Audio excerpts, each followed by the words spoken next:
आपको तय करना होगा कि जीवन में सफल होना है कि किताबों से सफल होना है।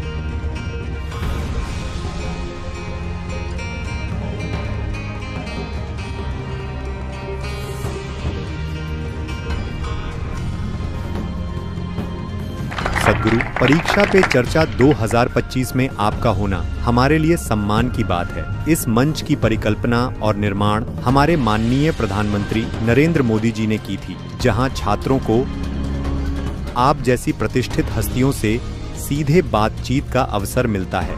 इस मंच के बारे में आपके क्या विचार हैं? ये वाकई एक शानदार प्रयास है। मुझे लगता है कि दुनिया में कहीं भी विश्व के किसी भी नेता ने हमारे बच्चों में इतनी दिलचस्पी नहीं दिखाई है। जिस दबाव से बच्चे गुजर रहे हैं उसे लेकर चिंतित होना, और मैं इस बात की बहुत सराहना करता हूं कि प्रधानमंत्री बच्चों में परीक्षा को लेकर टेंशन, एग्जामिनेशन ब्लूज में दिलचस्पी ले रहे हैं। इसलिए मैं भी आज ब्लू ड्रेस में आया हूं। वैसे मुझे कोई टेंशन नहीं है। मुझे याद है, मैं लगभग 2 साल तक एक फार्मेसी में वॉलंटियर करता था। मैंने पाया कि परीक्षा के समय हम बहुत सारी मैक्सोफॉर्म और डेपेंडोल दवाओं का स्टॉक किया करते थे। ये उस समय की दस्त रोकने वाली गोलियां थी। तो परीक्षा के दौरान भारी मात्रा में ये दस्त रोकने वाली दवाएं बेची जाती थीं। 10वीं और 12वीं की परीक्षा आना मतलब दस्त। तो ये एक पैटर्न की तरह था? हाँ, आप यकीन नहीं करेंगे, सभी फार्मेसियां इनका स्टॉक करती थीं, एक्स्ट्रा स्टॉक जमा करती थीं, क्योंकि ये सब बिक जाएगा। मुझे उम्मीद है कि आप लोग ऐसे नहीं हैं, नहीं ना? मैं सोचा करता था कि हो क्या रहा है। तो ये डर, हमें ये समझना चाहिए कि हम कैसे बने हैं। सबसे पहली बात तो शिक्षा परीक्षा के बारे में नहीं है। परीक्षा सिर्फ ये देखने के लिए एक मूल्यांकन है कि आप अगले चरण में जाने के लिए योग्य हैं या नहीं। शिक्षा आपको जीवन तक पहुंच प्रदान करने के बारे में है। अभी आप यहां बैठे हैं, इस लॉन में, घास की हर एक पत्ती। आपको आश्चर्य करना चाहिए, ये इस तरह क्यों बनी है? इसने ये तय क्यों नहीं किया कि ये भी नारियल के पेड़ की तरह बढ़ेगी? ये इतनी छोटी क्यों है और अपना काम कर रही है? मैं आपको ये बता रहा हूं कि आपको अपनी बुद्धि को गतिशील मोड में रखना चाहिए, फिर चाहे ये जो भी हो। यहां एक मोटरसाइकिल है। ये बस ये सोचने के बारे में नहीं है कि ओह मुझे भी एक चाहिए, सिर्फ उतना नहीं, ये कैसे काम करती है, ये क्या है। अगर आप घास को देखें, इसकी बायोलॉजी क्या है, इसकी फिजिक्स क्या है, केमिस्ट्री क्या है। अगर आप मोटरसाइकिल को देखें, इसकी फिजिक्स क्या है, गणित क्या है, केमिस्ट्री क्या है जो इसे चलाती है। अपने आप को देखें और इन पर गौर करें। आपको अपनी बुद्धि को गतिशील मोड में रखना चाहिए।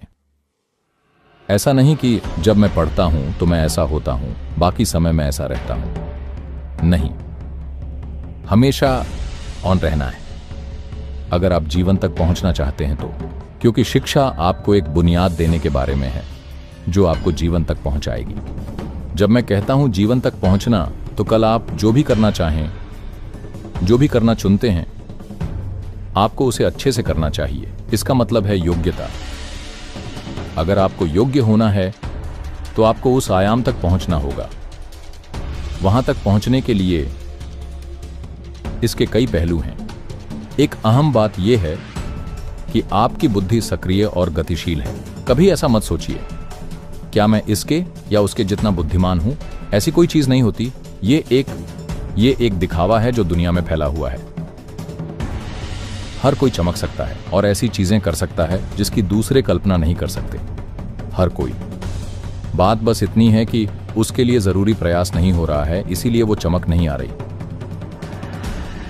अभी जिसे आप स्कूल कहते हैं, जिसे आप शिक्षा कहते हैं, जिसे आप परीक्षा कहते हैं, वो इसके बारे में है जानने की लालसा, अपने मन के चमत्कार को चमकाना। जब मैं कहता हूं चमकना, तो बहुत सारे अध्ययन हैं जो ब्रेन मैपिंग पर हैं। दुनिया में ऐसे बहुत सारे अध्ययन हैं। एक समय एक वैज्ञानिक इस अध्ययन को दिखा रहा था।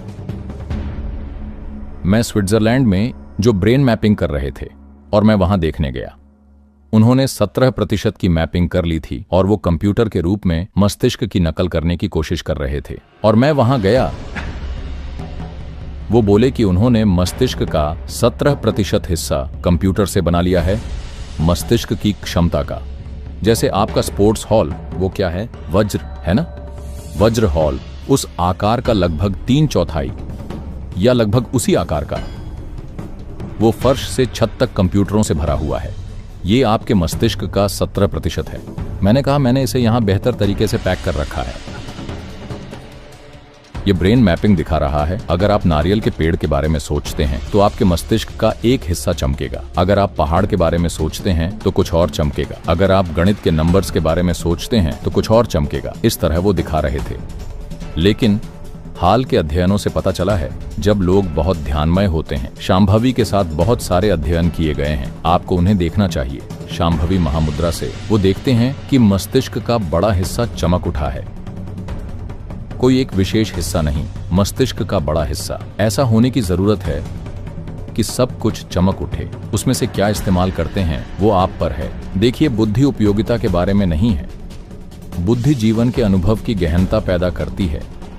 आप अपनी बुद्धि को जितना ज्यादा सक्रिय रखेंगे, उतनी ही अधिक आपकी पहुंच हर उस चीज तक होगी जो आप देखते हैं। देखिए, अगर आपके शरीर ने अच्छे से कसरत की हुई है तो आप उन लोगों की तुलना में बेहतर काम कर सकते हैं जिन्होंने अच्छे से कसरत नहीं की है। क्या ये सच है? तो फिर आपकी मानसिक क्षमताओं के साथ ये सच क्यों नहीं है? वो जितनी अधिक इस्तेमाल की जाती है उतने ही बेहतर ढंग से काम करती हैं। उन्हें भविष्य के लिए बचाकर न रखें। अगर आप उन्हें बचाकर रखेंगे तो वो गायब हो जाएंगी। ठीक है, ये बादल की तरह है। अगर बारिश होती है तो अच्छा है, अगर नहीं होती तो वो वैसे भी चला जाएगा।